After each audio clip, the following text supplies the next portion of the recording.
What's going on, guys? Welcome back to the after credits scene. We are talking breakdown and Easter eggs for She-Hulk episode 3. Before we get going, please like and subscribe to the channel. Hit the notification button so whenever we drop new content, you'll be the first one to find out about it. And if you're just here for the Easter eggs, check out the link in the description. You can jump ahead to the Easter eggs and skip all the breakdown stuff. But let's get to it. Still, so far, even though the episodes are short, I'm really enjoying the pacing of the show. There's not a whole lot of lag. It's not very jumpy.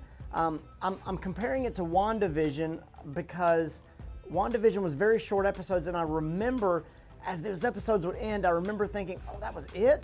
It was so quick." But the pacing and the story and the way that they're moving it along. To me, that means it's very well written, it's put together well, they're telling a consistent story, they're weaving it together really well, and we're only 3 episodes in, and we've actually gotten a lot of world building here with the character. I know there's a lot of people that are bashing on it, there's a lot of people that don't like it, and in that regard, I thought a lot of the tongue-in-cheek references to some of that hate within the episode was really well done. So let's just break down a few things in this episode and kind of go through some of the beats that we experienced. So first episode, obviously we got origin story. Second episode, we get Jen losing her job and getting hired on at GLK&H under the Superhuman Law Division. She gets assigned the Blonsky case. In my prediction video earlier this week, talked about this would be a good place for Wong to come in. He was going to have to be introduced. It was very natural. There's some Easter eggs and some jokes there having to do with Wong and where he was before Kamar-Taj, and then some of the explanations as to how Blonsky got out of prison. Was Blonsky under Wong's care? Was that a mutual thing? And we find out that it was part of Wong's training in order to become Sorcerer Supreme, that it was some of the things that he was doing. I'm sure some people will have a problem with the time frame there, especially given the comments that Doctor Strange makes when he says something about, well, I was blipped out of existence and so I didn't become the Sorcerer Supreme. Although you could kind of get lost in the back and forth there, especially with, how does one become the Sorcerer Supreme? And is it a 5-year plan? Is it a 3-year plan? Does it have to happen immediately? All those kind of things. It doesn't really matter that much, but we got a lot of little backstory there with why that happened and some specifics that honestly we could have done without. But again, props to the writing team on this show and the directing that they're adding these things in there and kind of giving you some flavor. And this is not just a joke of the week type of TV show, but they're actually doing some world building here with Jen and these ground level characters. I liked how they used those things, but Wong shows up because Jen is trying to track down and figure out how to get Blonsky out of prison and trying to explain how he broke out of prison. And obviously we find out that Wong was the one that did it and Blonsky had nothing to do with it. We find out later he comes back to prison of his own accord, and Wong actually comes to the parole hearing and talks on Blonsky's behalf. So they're setting up some Thunderbolts things there, getting Blonsky out of prison and those kind of things. There's still going to have to be some explanation as to how Blonsky is able to change into Abomination, even though the parole board said that he had to wear some kind of inhibitor, that he wasn't allowed to, or he'd go back to prison if he was dressed up as Abomination. So we'll find that out later. I have no doubt they'll explain it to us because we've seen some of that in trailers. But along that same Thunderbolts line, we are introduced during the parole hearing to Blonsky's 7 soulmates, his pen pals, who were not a reference or a nod to the Thunderbolts, but actually some form of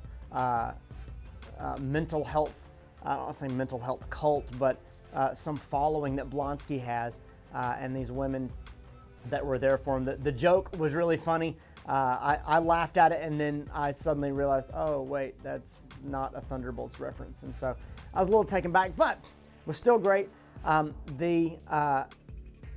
The thread running through these episodes of Jen having to figure out how to come to terms with her She-Hulk persona and her Jen Walters world, and blending those two realities has been a consistent thread, and they're still running with that even through episode 3.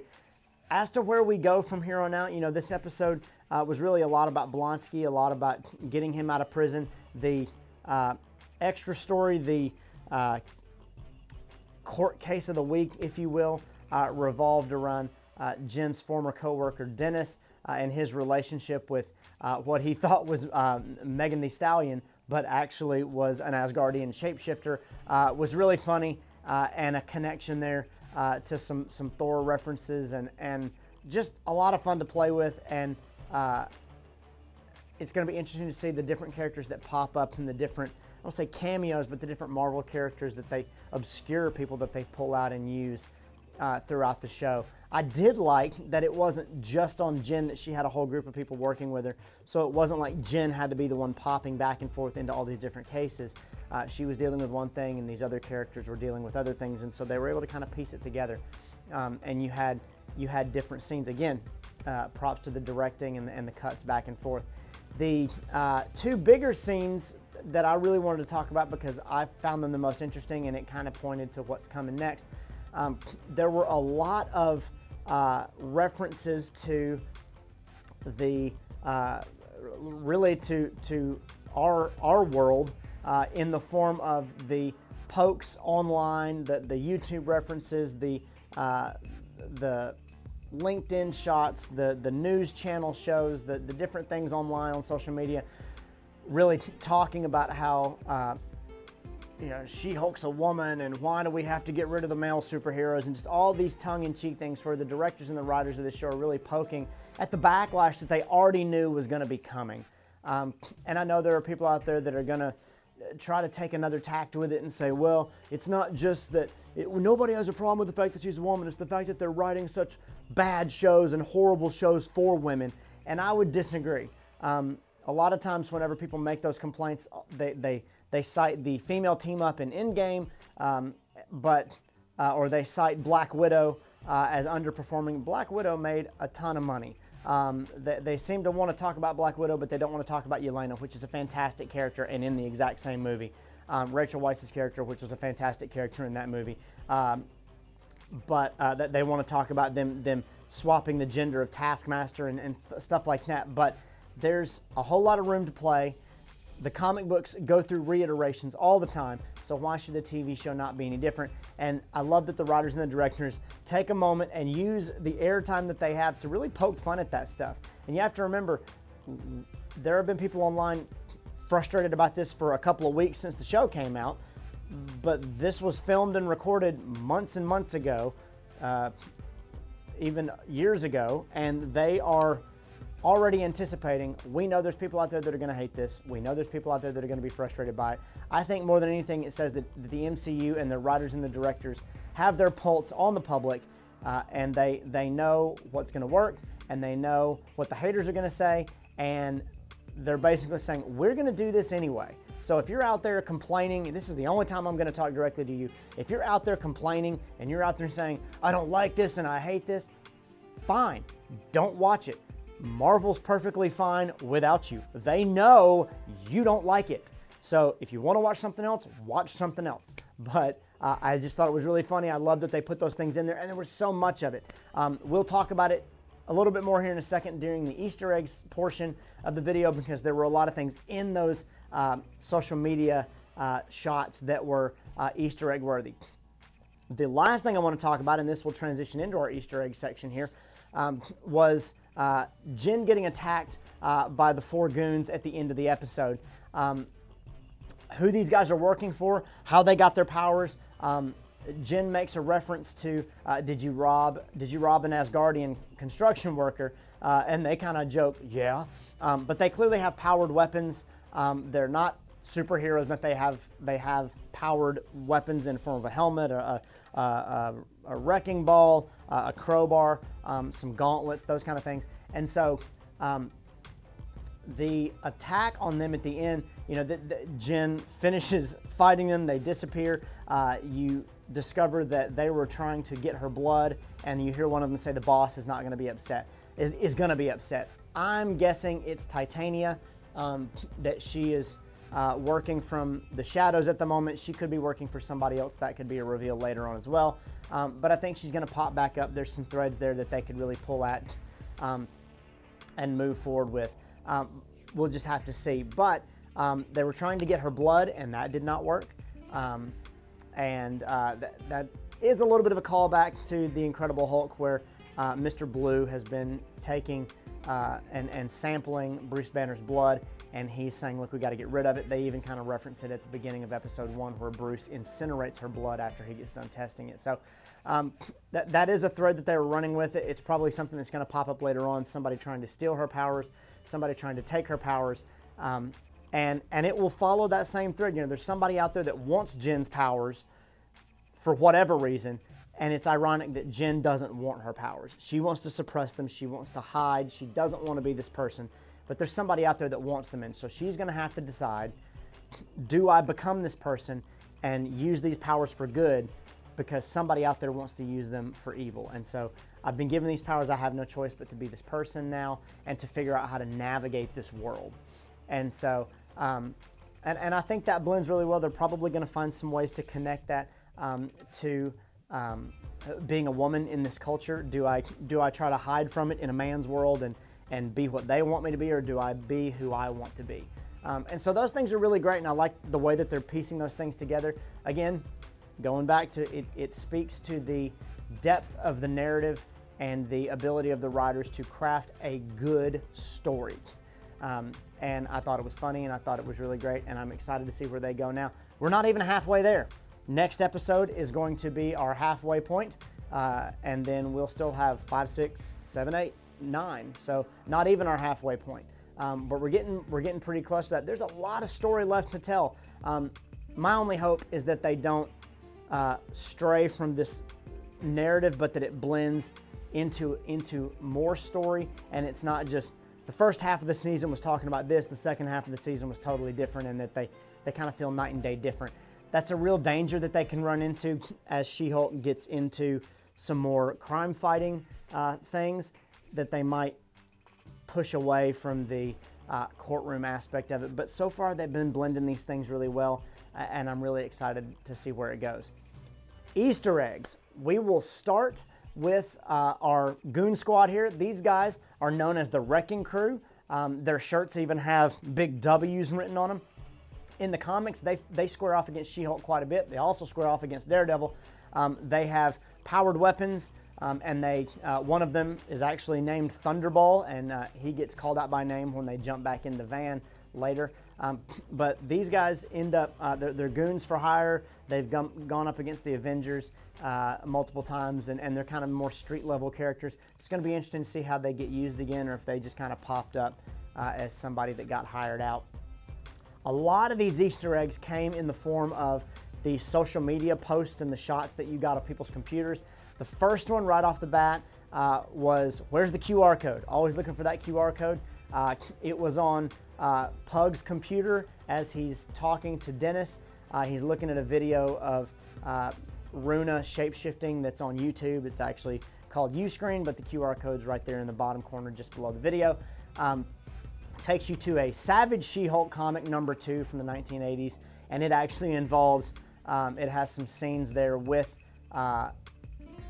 Dennis in them, has Bukowski in them, and he's actually on the other side of the law, and there's a whole fight scene, and actually the comic book has a scene with Trask.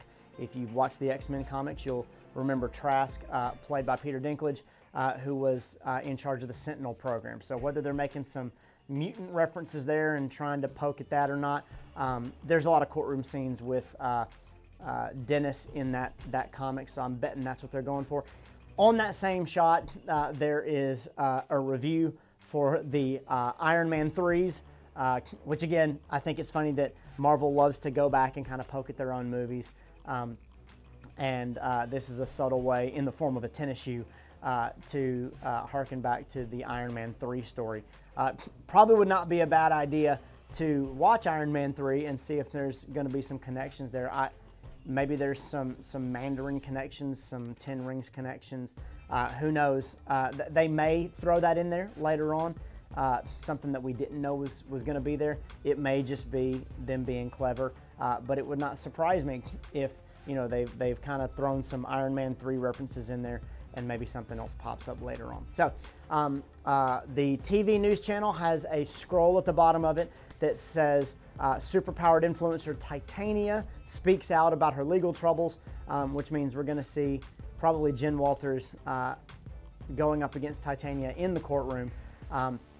It will be interesting to see how they use her character moving forward, and she's been highlighted in some more recent trailers, and I'm sure in the next couple of days as we get ready for episode 4 there'll be some more trailers there as well. So also I thought this one was just funny. On some of the YouTube scrolls and the comments on what looks like kind of a Facebook page, there was a comment from someone called Just Before Dawn, and it's a big scroll comment that says, "I like the idea of her. I just wish she would use her platform to stand up for the endangered lemurs. It's like she doesn't even care." I think that's just the idea that Marvel is poking fun at all these people saying, well, she should be this and she should be that, and cancel She-Hulk, and why did they have to make her why did they have to take powers away from Bruce Banner and make it a girl, and just all these different things, just poking fun at, well, she needs to do this and she needs to do that, and blah blah blah blah blah. It was really funny, and I hope they do more of that, because there's just so many people out there that are making a deal over something that doesn't need to be a deal. If you don't like it, don't watch it. It's that easy. But getting online and spewing hate at it as though Marvel is going to say, you know what, you're totally right. We should stop telling unique stories, and we should stop making stories about characters that already exist in our universe. We should just stick to the men, and we should just stick to this. Would that make you happy? Why? The universe is big enough to tell all these stories. That's the beauty of the MCU and of them being able to do these shows on Disney Plus, and they do them well. They're funny, they're exciting, and I think this is a good one. There are definitely some cheesy aspects to this show, but I think it's fun, and the fourth wall breaks are them kind of acknowledging, yeah, we know this is cheesy, we know this is goofy, but it's still all part of the same universe.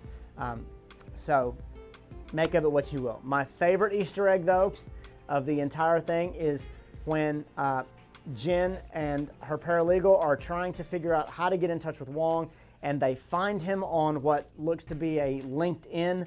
You get a LinkedIn profile here of Wong, who shows himself to be the Sorcerer Supreme. He plants him, he says he is from New York City, New York, although if you look at his job history, he's Sorcerer Supreme, and he's Sorcerer Supreme full-time.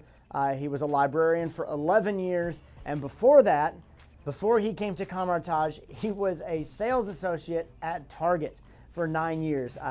That was hilarious. We didn't need to know where Wong was for 9 years before he was in Camartage, but now we know. He worked at Target. The funny part would be, how did he come to Camartage? How did he find that? How did he become part of that? Now, whether or not the fact, he obviously, as the Sorcerer Supreme, lives in New York, but he claims his residence as New York. Does that mean he is from New York, or does that mean he is somehow connected with the New York Sanctum? I don't know. At this point, I would imagine, no, Doctor Strange is connected to the New York Sanctum. Wong is in Camartage. But I thought that was an interesting little nod there as well. And just the fact that he had a LinkedIn page as if he needs it. And then his one connection on LinkedIn is Bruce Banner. Again, why would Bruce Banner need a LinkedIn connection? But it's this idea that Wong or these superheroes are trying to have some semblance of a normal life, and it's funny to see them dipping their toe back into normal life. It was really funny. What are some other Easter eggs that you guys caught up on? There were a few little references. I didn't dig into who Runa is.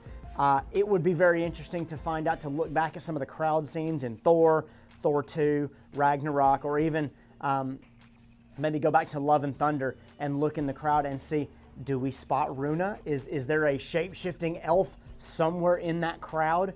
That would be really funny. It wouldn't surprise me if that's happened. But I didn't do any of that hunting. I would be curious to see if you guys have, and if you have, put that in the comments below. Let me know. and I'll make sure to give you a shout out on our next video. As always, please like and subscribe to our channel. We are headed towards 200 subscribers, but we need your help to do it. We've got a whole lot of you guys that watch our videos but are not subscribed. And so welcome, but also subscribe and click the notification bell as well. Check out some of our other content over here. We got a whole lot of things you can sink your teeth into. And as always, when the next one drops, we'll catch you right back here. Later.